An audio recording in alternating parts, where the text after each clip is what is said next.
Hello दोस्तों, कैसे हो आप सभी।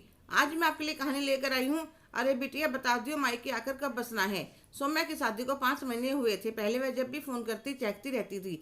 उसका तो ससुराल में जाते ही मन लग गया था, पर अब उसके स्वभाव में काफी फर्क आ रहा था। मैं जब भी उसे फोन करती, कभी सासू माँ की तो कभी नंद की तो कभी देवर की बुराई करती रहती। मेरी समझ में इस बदलाव का कारण नहीं आ रहा था। एकदम से ऐसा क्या हो गया। लड़कियों को ससुराल जाते ही एडजस्ट करने में परेशानी आती है। जब तो इसने बड़ी आसानी से सब संभाल लिया था। अब इतने महीनों बाद कुछ भी समझ में नहीं आ रहा था। सोच सोच कर दिमाग घूमने लगा था, कहीं यह कुछ गलत फैसला ना ले। इतना अच्छा परिवार मिला है। एक दिन मैं काफ़ी देर से सौम्या को फ़ोन मिला रही थी, पर फ़ोन बिजी आ रहा था। सोचा चलो इसी बहाने समधन जी से बात कर लेती हूँ। तो मैंने उनका फ़ोन मिलाया तो वह बोली, अरे बहन जी कैसी हैं आप। ठीक हूँ। काफ़ी देर से सौम्या का फ़ोन मिला रही थी, बिजी आ रहा था। सोचा चलो आपसे बात कर लेती हूँ। हाँ, वह उसकी बहन रजनी का फ़ोन आया हुआ था।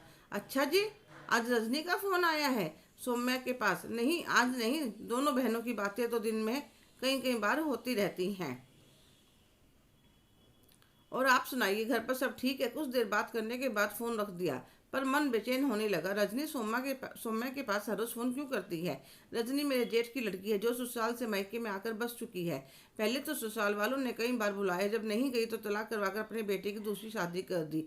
अब उसे किसी की खुशी बर्दाश्त नहीं होती। भाई भाभी को देखकर भी जलती है। कहीं मेरी बेटी का भी बसा बसाया घर इसकी गलती की वजह से उजड़ न जाए।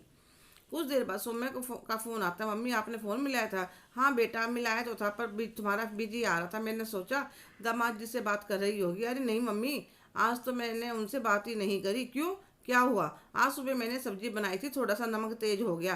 पहले तो मैं सॉरी बोल देती थी। रजनी दीदी ने समझाया, ज़्यादा झुकने की जरूरत नहीं है। तुम्हारी कब बात हुई रजनी से। होती रहती है मम्मी, 2 महीने से हर रोज दिन में कई बार हो जाती है। भगवान भला करे दीदी का। नहीं तो इन लोगों ने तो मुझे अपनी मीठी मीठी बातों में फंसा ही लिया था।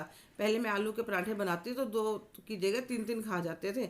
बहुत बढ़िया बनाती हो। एक दिन दीदी को बताया तो बोली, सौम्या तुम बहुत बोली हो। यह तो उनका काम करवाने का तरीका है। मसाला कम ज़्यादा कर दिया करो। तेरी सासू माँ आवाज़ मारे तो इग्नोर कर दिया करो।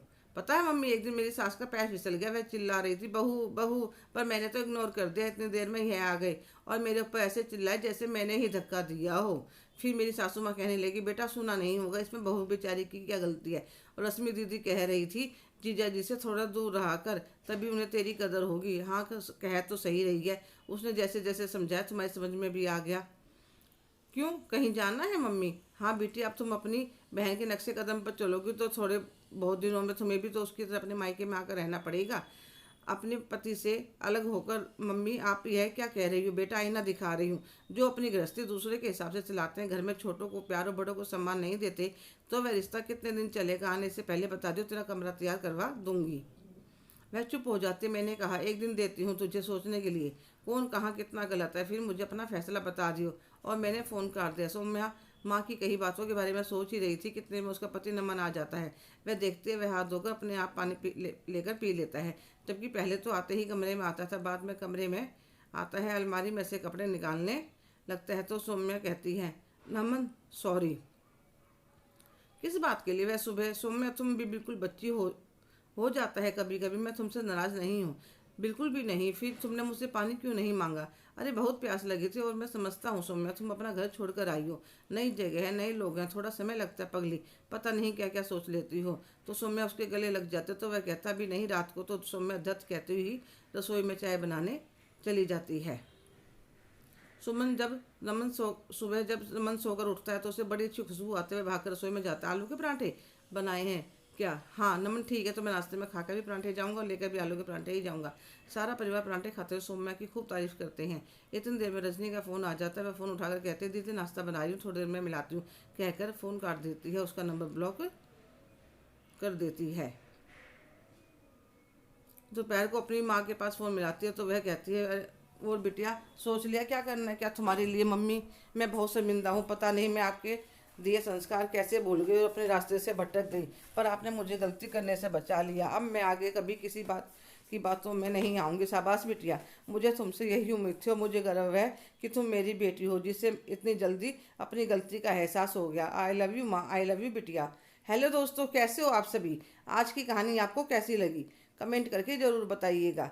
अगर आप मेरे चैनल पर नए हैं तो प्लीज़ लाइक, शेयर, सब्सक्राइब करना ना भूलें। धन्यवाद।